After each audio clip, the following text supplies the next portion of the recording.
सभी को नमस्कार। मैं Vimal Kumar Yadav, assistant professor political science, राजकीय स्नातकोत्तर महाविद्यालय बहरोड के यूट्यूब चैनल में आप सभी का स्वागत करता हूं। आज हमारे जो डिस्कशन का जो टॉपिक है वो है नीति निदेशक तत्व, यानी डायरेक्टिव प्रिंसिपल्स ऑफ पॉलिसी। इसके बारे में आज हम चर्चा करेंगे। ये जो टॉपिक है ये बीए सेकेंड ईयर और एमए फाइनल में जो पुस्तक चलती है भारतीय शासन एवं राजनीति, उसके पाठ्यक्रम का हिस्सा तो है ही, उसके सिलेबस का बिंदु है। इसके साथ साथ ये जो टॉपिक है ये बहुत सारे जो कंपटीशन की जो बच्चे तैयारी करते हैं, चाहे वो आर्मी के किसी एग्ज़ाम में अपीयर हों, air force, navy, SSC, Delhi police, banking, railway, school lectures, वरिष्ठ अध्यापक, रिट, पटवारी, ग्राम सेवक, राजस्थान पुलिस की जो बच्चे तैयारी कर रहे हैं उनके लिए भी ये बहुत उपयोगी है, क्योंकि आज ये प्रतियोगी परीक्षाओं का दौर है।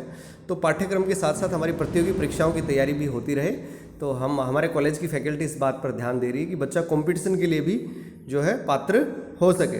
तो आइए आज हम चर्चा करते हैं नीति निदेशक तत्वों के बारे में, डायरेक्टिव प्रिंसिपल्स ऑफ पॉलिसी के बारे में। ये जो नीति निदेशक तत्व हैं इनका वर्णन संविधान के भाग 4 और अनुच्छेद 36 से 51 में किया गया है। अब ये एग्जाम में कई बार पूछा गया है, नीति निदेशक तत्वों का वर्णन संविधान के किस भाग में है? भाग 4। अनुच्छेद कौन से हैं? 36 से 51। ये कहाँ से लिए गए हैं, यानी नीति निदेशक तत्व किस देश के संविधान से लिए गए हैं? तो उसका उत्तर है आयरलैंड से लिए गए हैं। दरअसल दुनिया में भारत और आयरलैंड दो ही ऐसे देश हैं जिनके संविधान में नीति निदेशक तत्वों का जिक्र है, अन्यथा विश्व के किसी भी संविधान में इस प्रकार के नीति निदेशक तत्वों का उल्लेख नहीं है। दरअसल भारत के जो संविधान निर्माता थे वो भारत को एक पुलिस राज्य नहीं बल्कि लोक कल्याणकारी राज्य बनाना चाहते थे, जो जनता के कल्याण में रत रहे। अब ये पुलिस राज्य क्या होता है? पुलिस राज्य का मतलब होता है एक ऐसा राज्य जो केवल बाह्य आक्रमण से रक्षा और लॉ एंड ऑर्डर को मेंटेन करता है। लेकिन कल्याणकारी राज्य वो होता है जो अपने नागरिकों को सामाजिक न्याय प्रदान करता है, उनका आर्थिक दृष्टि से कल्याण करता है, आर्थिक विषमताओं को दूर करता है, सामाजिक सुरक्षा प्रदान करता है, सामाजिक न्याय प्रदान करता है, तो उसे कल्याणकारी राज्य कहा जाता है। हमारे संविधान निर्माता भारत को एक कल्याणकारी राज्य बनाना चाहते थे और राजनीतिक अधिकारों के साथ साथ सामाजिक और आर्थिक अधिकार भी उन्हें देना चाहते थे। जैसे हमारे संविधान में जो मूल अधिकार हैं वो राजनीतिक लोकतंत्र की स्थापना करते हैं, लेकिन जो नीति निदेशक तत्व हैं वो सामाजिक और आर्थिक प्रजातंत्र की स्थापना करते हैं। ये क्वेश्चन आईएएस 2002 में भी आया हुआ है। इसके अलावा आरपीएससी के एग्ज़ाम में और बहुत सारे एग्ज़ाम में आया हुआ है कि हमारे संविधान में आर्थिक और सामाजिक प्रजातंत्र की व्यवस्था किसके अंतर्गत की गई है? तो नीति निदेशक तत्वों के अंतर्गत की गई है। सामाजिक और आर्थिक प्रजातंत्र कह दो, सामाजिक या आर्थिक न्याय कह दो, इसकी व्यवस्था संविधान के भाग 4 अनुच्छेद 36 से 51 नीति निदेशक तत्वों के अंतर्गत की गई है। हमारे संविधान की जो प्रस्तावना है उसमें भी कहा गया है कि राज्य अपने देश समस्त नागरिकों को सामाजिक, आर्थिक और राजनीतिक न्याय प्रदान करेगा। तो ये सामाजिक और आर्थिक जो न्याय है वो नीति निदेशक तत्वों के माध्यम से प्राप्त होता है।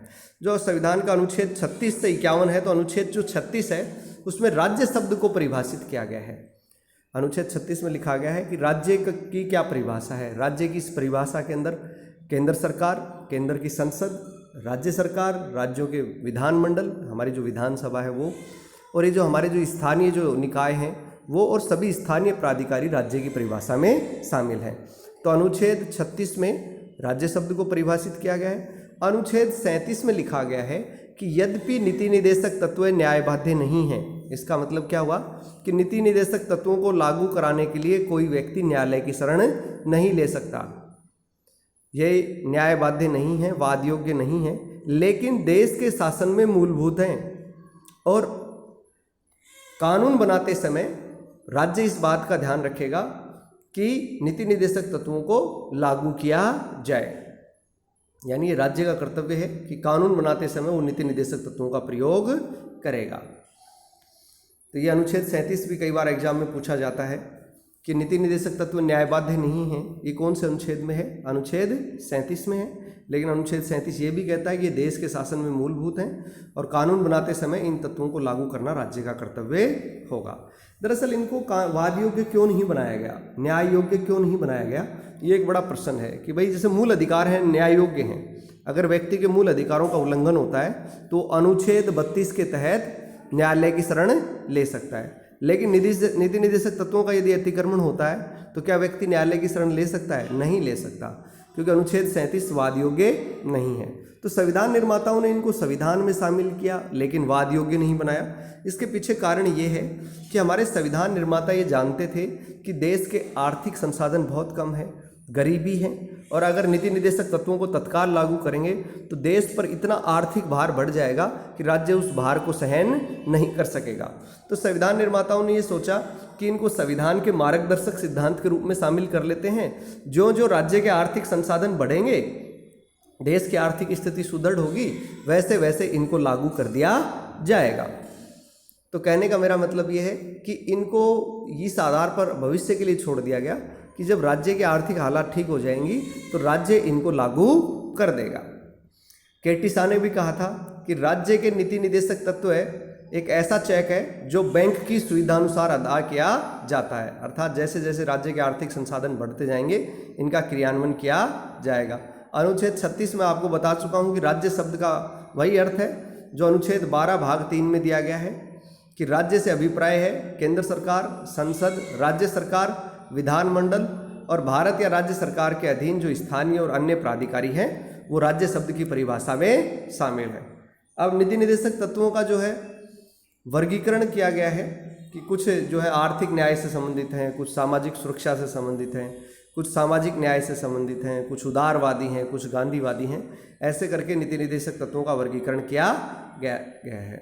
मैंने जैसा कि आपको बताया कि भारत के संविधान निर्माता भारत को एक कल्याणकारी राज्य बनाना चाहते थे और उस कल्याणकारी राज्य बनाने के लिए उपबंध जो हैं हमारे संविधान में किए गए हैं। खासकर जो आर्थिक सुरक्षा और आर्थिक न्याय का उपबंध है वो संविधान के अनुच्छेद 38 और 39 में किया गया है। अनुच्छेद 38 फर्स्ट में कहा गया है कि राज्य जन कल्याण, जनता का कल्याण, लोगों के कल्याण की अभिवृद्धि करने के लिए एक ऐसी सामाजिक व्यवस्था बनाएगा जिसमें सामाजिक, आर्थिक और राजनीतिक न्याय प्रत्येक व्यक्ति के लिए सुनिश्चित हो सके। तो आपको ये ध्यान रखना है, अनुच्छेद 38 फर्स्ट में सामाजिक, आर्थिक और राजनीतिक न्याय का जिक्र किया गया है। इसका जिक्र हमारे संविधान की प्रस्तावना में भी किया गया है। यानी राज्य की ड्यूटी है कि वो एक ऐसी सामाजिक व्यवस्था बनाए कि लोक कल्याण की अधिकतम अभिवृद्धि हो। 44वें संविधान संशोधन 1978 के द्वारा एक अनुच्छेद जोड़ा गया, अनुच्छेद 38(2), जिसमें कहा गया कि राज्य विभिन्न व्यक्तियों, विभिन्न क्षेत्रों तथा विभिन्न व्यवसायों में जो शामिल लोग हैं उनके बीच में प्रतिष्ठा की, सुविधा की तथा अवसरों की जो असमानता है उसे समाप्त करने का प्रयास करेगा।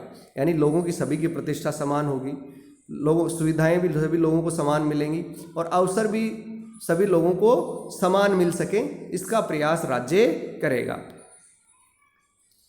अब है अनुच्छेद 39 के। अनुच्छेद 39 जो है उसके अंतर्गत भी सामाजिक और आर्थिक न्याय का प्रावधान किया गया है, खासकर आर्थिक न्याय पर बल दिया गया है। इसमें कहा गया है कि राज्य प्रत्येक स्त्री और पुरुष को समान रूप से जीविका के साधन उपलब्ध कराएगा। जीविका के समान अवसर उपलब्ध राज्य का कर्तव्य होगा अनुच्छेद 39 क के तहत। अब ये 39 ख और 39 ग बहुत इंपॉर्टेंट है। क्यों है इसकी चर्चा आगे करेंगे। क्या लिखा है अनुच्छेद 39 ख में? 39 ख में लिखा गया है कि राज्य देश के भौतिक संसाधनों का स्वामित्व, नियंत्रण और वितरण इस प्रकार करेगा कि सार्वजनिक हित की अधिकतम अभिवृद्धि हो। यानी देश के जो भौतिक संसाधन हैं, जैसे खाने हैं, कोयला निकलता है, खनिज पदार्थ निकलते हैं, पेट्रोल निकलता है, प्राकृतिक गैस निकलता है, जो सरकारी ज़मीनें हैं, इनका राज्य स्वामित्व, नियंत्रण और वितरण यानी इनका बंटवारा इस ढंग से करेगा कि अधिक से अधिक सार्वजनिक हित की अभिव्यक्ति हो सके। कई बार अब सरकार पर आरोप लगाए जाते हैं कि फलां सरकार तो अंबानी और अडानी को ही पैसा देती है, कुछ चंद विशेष लोगों को देश की प्राकृतिक गैस, पेट्रोल के संसाधन सौंप दिए गए हैं, देश के संसाधनों को कुछ लोगों की जेबें भरने के लिए दे दिया गया है, कुछ खास औद्योगिक घरानों को फ़ायदा पहुंचा जा रहा है। तो ये गलत है, क्योंकि 39 ख कहता है कि भौतिक संसाधनों का स्वामित्व और नियंत्रण इस प्रकार किया जाएगा कि सार्वजनिक हित की अधिकतम अभिव्यक्ति हो। इसके अलावा 39 ग ये बहुत इंपॉर्टेंट है कि राज्य जो है इस बात का ध्यान रखेगा कि जो संपत्ति है, प्रॉपर्टी है, और उत्पादन के जो साधन हैं उनका कुछ लोगों या कुछ घरानों के हाथ में ऐसा सेंट्रलाइजेशन, ऐसा केंद्रीकरण न हो कि सार्वजनिक हित को हानि पहुंचे, यानी देश के संसाधन चुनिंदा लोगों के हाथों में केंद्रित ना हो। अब भारत पर यह आरोप लगाया जाता है कि भारत की जो जीडीपी है उसका 70% हिस्सा केवल 14 व्यावसायिक घरानों के हाथ में है। केवल 14 परिवारों ने देश की 70% जीडीपी, 70% इनकम के ऊपर एक तरह से कब्जा कर रखा है। तो ये गलत है, क्योंकि 39G कहता है कि प्रॉपर्टी का और उत्पादन के साधनों का ऐसा सेंट्रलाइजेशन नहीं हो कि सार्वजनिक हित को नुकसान पहुंचे। अनुच्छेद 39G में लिखा गया है कि स्त्री और पुरुष को समान कार्य के लिए समान वेतन मिलेगा। इसको राज्य द्वारा कानून बना के लागू भी कर दिया गया है। संसद ने 1976 में कानून बनाया गया समान पारिश्रमिक अधिनियम, जिसके तहत समान कार्य के लिए सभी को समान वेतन दिया जाएगा। इस नीति निर्देशक तत्व को राज्य द्वारा लागू कर दिया गया है। अनुच्छेद 39D में कहा गया है कि राज्य ऐसी व्यवस्था करेगा कि जो श्रमिक पुरुष हैं और स्त्रियां हैं उनके स्वास्थ्य और शक्ति को तथा बालकों की जो सुकुमार अवस्था है उसको कोई नुकसान नहीं पहुंचे, उसका दुरुपयोग ना हो। किसी व्यक्ति की ऐसी आर्थिक व्यवस्था ही ना हो कि वो ऐसा रोजगार करने लग जाए जो उस व्यक्ति की आयु और शक्ति के अनुरूप ना हो। कई बार देखते हैं छोटे छोटे बच्चों को खानों में लगा रखा है, तो ये गलत है। कोई व्यक्ति जो बेचारा फिर इंटेलिजेंट है लेकिन मजबूरीवश वो ऐसा काम कर रहा है जो उसकी आयु के अनुरूप नहीं है, तो 39D में ये प्रावधान किया गया कि राज्य ऐसी व्यवस्था करेगा कि ऐसा ना हो। इसके अलावा 42वें संविधान संशोधन 1976 के द्वारा एक अनुच्छेद जोड़ा गया 39C, जिसमें कहा गया है कि राज्य बच्चों को स्वस्थ विकास के लिए वो अवसर और सुविधाएं देगा कि उन्हें उनके स्वतंत्रता और सम्मान की प्राप्ति हो सके तथा बच्चों तथा युवकों की शोषण से रक्षा हो तथा भौतिक या नैतिक परित्याग से रक्षा हो, यानी बच्चों को स्वस्थ विकास के अवसर प्रदान किए जाएंगे।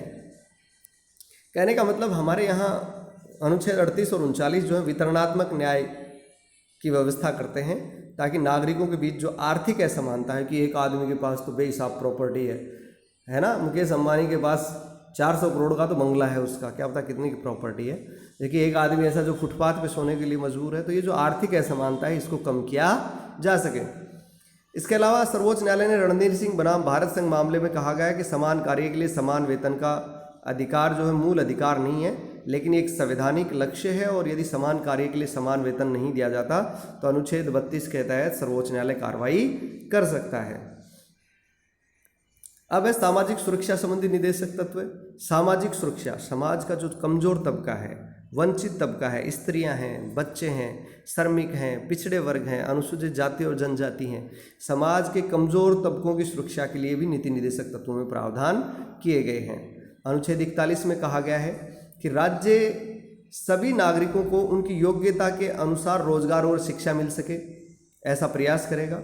इसके अलावा अगर कोई व्यक्ति बेरोजगार है, बेकार है, बुढ़ापा है या बीमार है या असमर्थ हो गया है तो उसको सार्वजनिक सहायता प्रदान करेगा अनुच्छेद 41 के तहत। अब ये जो बेरोजगारी भत्ता दिया जाता है, आपने इसका नाम सुना होगा, अक्षत योजना का। इसके अलावा वृद्धावस्था पेंशन दी जाती है, मनरेगा के तहत रोजगार की व्यवस्था भी की गई है, ठीक है, बीमारी में निःशुल्क इलाज की व्यवस्था की गई है। तो ये सारे जो राज्य के द्वारा कानून बनाए गए हैं वो अनुच्छेद 41 के क्रियान्वयन हेतु बनाए गए हैं। अनुच्छेद 42 में प्रावधान किया गया है कि व्यक्तियों को काम की मानवोचित दशाएं मिलेंगी। मानवोचित दशाओं का मतलब पहले क्या होता था, खानों में काम कराते थे, काम के कोई निश्चित घंटे नहीं थे, 12-12 घंटे 15-15 घंटे लोग काम कर रहे हैं, हालत ख़राब है, वहाँ पर न कोई पंखे कूलर बिजली की व्यवस्था है, तो ये उचित दशाएं नहीं थी। अब यह है कि कोई व्यक्ति काम करेगा तो काम के लिए मानवोचित दशाएं होंगी, अनुकूल दशाएं होंगी तथा स्त्रियों को प्रसूति सहायता दी जाएगी। स्त्रियों को जो है प्रसूति सहायता जैसे राज्य के द्वारा अब दी जाती है, डिलीवरी जो है वो फ्री है, कई बार बच्ची होती है तो पैसे भी दिए जाते हैं, ठीक है। इसके अलावा जहाँ पे महिलाएं काम करती है, महिलाओं के लिए जो पालना गृह बनाए गए हैं, जहाँ महिलाओं की संख्या अधिक है तो वहाँ शिशु पालन गृह स्थापित किए गए हैं। तो ये सब अनुच्छेद 42 के तहत किया गया है। अब आता है अनुच्छेद 43। अनुच्छेद 43 में कहा गया है कि जो कृषि और उद्योगों में जो लोग लगे हुए हैं उनका जीवन निर्वाह हो सके, इसके लिए उचित वेतन की व्यवस्था राज्य करेगा। यानी राज्य जो है न्यूनतम मजदूरी जो अधिनियम पारित किया गया था 1948 में, वो इसी दिशा में प्रयास था कि न्यूनतम पारिश्रमिक अधिनियम, जिसको 1976 में संशोधित भी किया गया था, कि जो लोग उद्योगों में काम कर रहे हैं, ऐसा नहीं हो कि मालिक उनको मनमाने तरीके से उनका शोषण करे, कम मजदूरी दे, उनको उचित वेतन दिया जाएगा जिससे उनका जीवन निर्वाह हो सके, उनका जीवन स्तर ऊंचा उठ सके। इसके अलावा उनको अवकाश भी दिया जाएगा ताकि वो अपना सामाजिक और सांस्कृतिक उन्नति कर सकें। मनरेगा इसी दिशा में एक प्रयास राज्य का है जिसमें मनरेगा को लागू किया गया है। इसके अलावा सहकारी आधार पर कुटीर उद्योगों को जो है बढ़ावा दिया जाएगा, ये प्रावधान अनुच्छेद 43 में किया गया है। 42वें संविधान संशोधन 1976 के द्वारा संविधान में एक अनुच्छेद जोड़ा गया, अनुच्छेद 43 कै, जिसमें उद्योगों के प्रबंध में कर्मचारियों को भागीदार बनाया जाएगा। पहले क्या होता था, औद्योगिक घरानों के जो मालिक होते थे, श्रमिकों की कोई यूनियन नहीं होती थी, न उनकी श्रमिकों में हिस्सेदारी होती थी, मैनेजमेंट में कोई रोल नहीं होता था। तो जो कंपनी जो थी वो मनमाने काम के घंटे तय करती थी, मनमानी मजदूरी तय करती थी, मनमाने तरीके से बाहर निकाल देती थी, बीमे की कोई व्यवस्था नहीं थी। तो इंदिरा गांधी सरकार के द्वारा 42वें संविधान संशोधन 1976 के द्वारा ये कहा गया कि मैनेजमेंट कोई भी निर्णय लेगा तो उसमें उद्योगों के उस प्रबंधन में, उस मैनेजमेंट में कर्मचारियों की भागीदारी भी होगी। यानी मैनेजमेंट जो है श्रमिकों के हित के विरुद्ध एक तरफा निर्णय नहीं ले सकता। इसी प्रकार जो अनुच्छेद 45 है उसमें ये व्यवस्था की गई थी कि राज्य 14 वर्ष की आयु तक के बच्चों को निःशुल्क और अनिवार्य शिक्षा प्रदान करेगा। 86वां संविधान संशोधन 2002 के द्वारा जब अनिवार्य और निःशुल्क प्राथमिक शिक्षा का अधिकार अधिनियम 2009 लागू किया गया तो उसमें 14 वर्ष तक के बच्चों के लिए निःशुल्क और अनिवार्य प्रारंभिक शिक्षा की व्यवस्था कर दी गई है, प्राथमिक शिक्षा उनकी फ्री कर दी गई है। तो जब मूल अधिकार की स्थिति इसको प्राप्त हो गई तो नीति निर्देशक तत्वों में भी संशोधन किया गया और उसमें ये लिख दिया गया कि राज्य जो है 0 से 6 वर्ष यानी जन्म से लेकर और 6 वर्ष तक की आयु के बच्चों की देखभाल करेगा और उन बच्चों के लिए शिक्षा की व्यवस्था करेगा। तो जो 14 वर्ष की आयु जो थी पहले, अब उसको मूल अधिकार बना दिया गया। 6 से 14 वर्ष तक तो मूल अधिकार के तहत शिक्षा मिलेगी और 0 से 6 वर्ष के बच्चों के लिए नीति निर्देशक तत्वों के तहत प्रावधान कर दिया गया। आंगनबाड़ी केंद्र उसी दिशा में एक प्रयास है।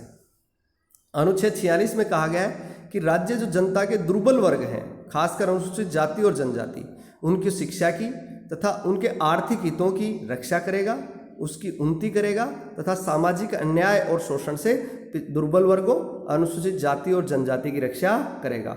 जो अनुसूचित जाति और जनजाति अत्याचार निवारण अधिनियम 1989, नागरिक अधिकार संरक्षण अधिनियम 1955 इसी दिशा में प्रयास किए गए हैं ताकि उनका कोई शोषण ना कर सके।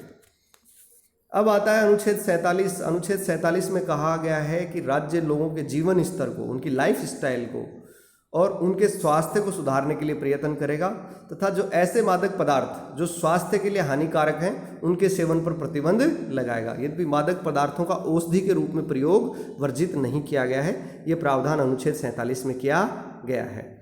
42वें संविधान संशोधन 1976 के द्वारा लोगों को निःशुल्क कानूनी सहायता उपलब्ध कराने का प्रावधान भी किया गया। ये 42वें संविधान संशोधन द्वारा जोड़ा गया अनुच्छेद है 39 का। कई बार कॉम्पिटिशन में पूछा गया है कि अनुच्छेद 39 के किस संविधान संशोधन द्वारा जोड़ा गया? 42वें संविधान संशोधन 1976 के द्वारा। और इसमें प्रावधान क्या किया गया है कि जो गरीब लोग होते हैं उनके पास वकील करने के पैसे नहीं होते, लेकिन न्याय तो उनका अधिकार है। अमीर आदमी तो बहुत बढ़िया तगड़ा वकील कर सकता है, लेकिन गरीब आदमी को भी न्याय प्राप्ति का अधिकार है क्योंकि वो भी देश का नागरिक है। तो गरीब लोगों को भी समान रूप से न्याय मिल सके, इसके लिए उनको निःशुल्क कानूनी सहायता दी जाएगी। मतलब उनको उनके का जो खर्चा है वकील का, कागज़ का, वो सरकार वहन करेगी। यह अनुच्छेद 39 कै में प्रावधान किया गया था। अब समाज कल्याण के लिए भी कुछ नीति निर्देशक तत्वों में प्रावधान किए गए हैं, जैसे इसको गांधीवादी तत्व भी कहा जाता है। जैसे अनुच्छेद 40 के तहत जो है राज्य ग्राम पंचायतों का गठन करेगा और उन्हें वो अधिकार और शक्तियाँ देगा कि वो स्वायत्त शासन की इकाई के रूप में कार्य कर सकें। अब ये कई बार एग्जाम में पूछा गया है कि ग्राम पंचायतों का गठन का प्रावधान किस मूल संविधान में कहाँ किया गया था? अनुच्छेद 40 में किया गया था, नीति निर्देशक तत्वों में किया गया था, भाग 4 में किया गया था और इसमें प्रावधान किया गया था कि राज्य ग्राम पंचायतों का गठन करेगा। अब इसको लागू कर दिया गया है। 73वें और 74वें संविधान संशोधन 1992 के द्वारा संविधान में भाग 9 और 9 के अनुच्छेद 243 के तहत जो है ग्राम पंचायतों का और जो शहरी निकाय हैं उनके गठन का, उनके निर्वाचन का, उनकी शक्तियों और उत्तरदायित्व का प्रावधान किया गया है। यानी अनुच्छेद 40 का क्रियान्वयन 73वें और 74वें संविधान संशोधन 1992 के द्वारा जो है संविधान में जो 11वीं और 12वीं अनुसूची जोड़ी गई, भाग 9 और 9 का जोड़ा गया और अनुच्छेद 243 के तहत प्रावधान किया जा चुका है। अनुच्छेद 43 खैक एक 2011 में जोड़ा गया जो लेटेस्ट है।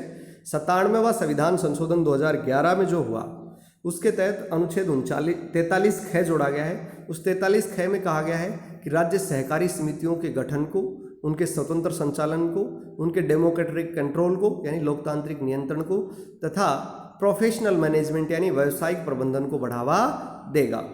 ये नया एक संशोधन था, 97वां संविधान संशोधन 2011।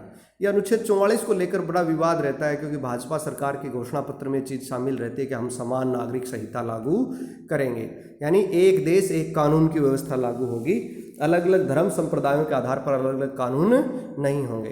तो समान नागरिक संहिता स्थापित करने का राज्य प्रयास करेगा, ये अनुच्छेद 44 में कहा गया है। सरला मुद्गल बनाम भारत संघ 1995 में भी कहा गया। सर्वोच्च न्यायालय ने डिसीजन दिया कि केंद्र सरकार का दायित्व है कि वो अनुच्छेद 44 को लागू करे। इससे देश की एकता और अखंडता भी मजबूत होगी और पीड़ित व्यक्ति की रक्षा भी होगी। जो 3 तलाक का भी थोड़े दिन पहले मामला था जिसमें मुस्लिम महिलाएं जो पीड़ित होती थी 3 तलाक की प्रथा के कारण कि एक झटके में पति 3 बार तलाक तलाक तलाक कह के उन्हें छोड़ सकता था, केंद्र सरकार ने इस पर रोक लगा दी और न्यायालय ने कहा कि अनुच्छेद 44 यानी समान नागरिक संहिता को लागू करने की दिशा में ये एक अच्छा प्रयास है। क्योंकि जैसे हिंदुओं के अंदर जो तलाक लेना होता है तो उसके लिए बाकायदा मुकदमा दर्ज होता है, जांच होती है, उसमें दोनों पक्षों को सुना जाता है, फिर जाके जो है तलाक होता है। यानी हिंदू महिलाओं की जो है रक्षा के लिए उपबंध है तलाक से, लेकिन मुस्लिम महिलाओं के लिए ऐसे उपबंध नहीं थे। वहाँ पे जो बहुत पुराना मुस्लिम जो पर्सनल लॉ का जो कानून था वो लागू था। तो समान नागरिक संहिता यानी इस देश में चाहे हिंदू महिला हो या मुस्लिम महिला हो सभी समान है, सभी इस देश के नागरिक हैं, तो समान कानून लागू होना चाहिए। तो समान नागरिक संहिता के लिए बड़ा बवाल होता है। मुस्लिम समुदाय का और अन्य अल्पसंख्यकों का कहना है कि ये हमारी ऊपर एक तरह का हमारी निजता के ऊपर हमला है, हमारे धर्म के ऊपर हमला है, लेकिन ये बात गलत है क्योंकि समान नागरिक संहिता इस देश के सभी नागरिकों को समान जो है कानूनों के तहत प्रशासित होने का अधिकार है। अब कई बार एग्जाम में आता है कि देश का ऐसा कौन सा राज्य है जहाँ समान नागरिक संहिता लागू है, तो आपको उसका उत्तर देना है गोवा। गोवा में समान नागरिक संहिता लागू है और केंद्र सरकार ये प्रयास कर रही है कि धीरे धीरे समान नागरिक संहिता पूरे देश में लागू हो। इसका प्रावधान अनुच्छेद 44 में है। इसके अलावा अनुच्छेद 48 में कहा गया है कि राज्य कृषि और पशुपालन की जो विधियां हैं उनको अधिक आधुनिक और वैज्ञानिक बनाने का प्रयास करेगा और जो दुधारू और वाहक पशु हैं उनकी नस्लों का संरक्षण और सुधार करेगा तथा दुधारू और जो माल ढोने वाले पशु हैं उनके वध को रोकने के लिए कदम उठाएगा। इसके अलावा 42वें संविधान संशोधन 1976 के द्वारा अनुच्छेद 48 क जोड़ा गया जिसमें कहा गया कि देश के पर्यावरण का संरक्षण और संवर्धन करना तथा वन और वन्य जीवों की रक्षा करना राज्य का कर्तव्य होगा। अब इसके लिए कानून भी बनाया गया है। वन और वन्य जीवों के संरक्षण के लिए समय समय पर कानून बनाए गए, 1972 में कानून बनाया गया है, तो इसको लागू किया गया है। अनुच्छेद 49 में कहा गया है कि राज्य प्रत्येक स्मारक, कलात्मक और ऐतिहासिक महत्व के स्थानों को जिनको संसद ने राष्ट्रीय महत्व का विषय घोषित किया है रक्षा करने का प्रयत्न करेगा। ये एक बार एग्जाम में आया, उस एग्जाम में मैं भी अपीयर हुआ था। उसमें पूछा गया था कि ऐतिहासिक महत्व की स्मारकों की रक्षा करना राज्य का कर्तव्य होगा। इसका वर्णन है नीति निदेशक तत्वों में, मूल कर्तव्यों में, दोनों में ही नहीं। तो लोगों ने कईयों ने मूल कर्तव्य टिका दिया। मूल कर्तव्यों में सार्वजनिक संपत्ति की रक्षा का प्रावधान है। नीति निदेशक तत्वों में ऐतिहासिक महत्व के स्मारकों जिन्हें राष्ट्रीय महत्व का घोषित किया गया उनकी रक्षा का प्रावधान नीति निदेशक तत्वों में अनुच्छेद 49 में है। ये आपको याद रखना है। अनुच्छेद 50 में कहा गया है कि न्यायपालिका को कार्यपालिका से पृथक करने का कार्य राज्य द्वारा किया जाएगा, क्योंकि राज्य की जो लोक सेवाएं हैं उसमें न्यायपालिका को कार्यपालिका से पृथक किया जाएगा। क्योंकि जहां कार्यपालिका और न्यायपालिका शक्तियां एक ही व्यक्ति के हाथ में केंद्रित होती है तो वो तानाशाह बन जाता है और लोगों की स्वतंत्रता के लिए खतरा उत्पन्न करता है। तो न्यायपालिका और कार्यपालिका के पृथक्करण का प्रावधान अनुच्छेद 50 में किया गया है। इसके अलावा हमारी विदेश नीति का निर्धारण करने वाला जो अनुच्छेद है वो 51 एग्जाम में आया हुआ भी है कि भारतीय संविधान में कौन से भाग में और किस अनुच्छेद में भारत की विदेश नीति का निर्धारण किया गया है। तो आपको ध्यान रखना है भाग 4 नीति निदेशक तत्वों का अनुच्छेद 51। इसमें भारत की विदेश नीति के निर्धारक तत्व हैं।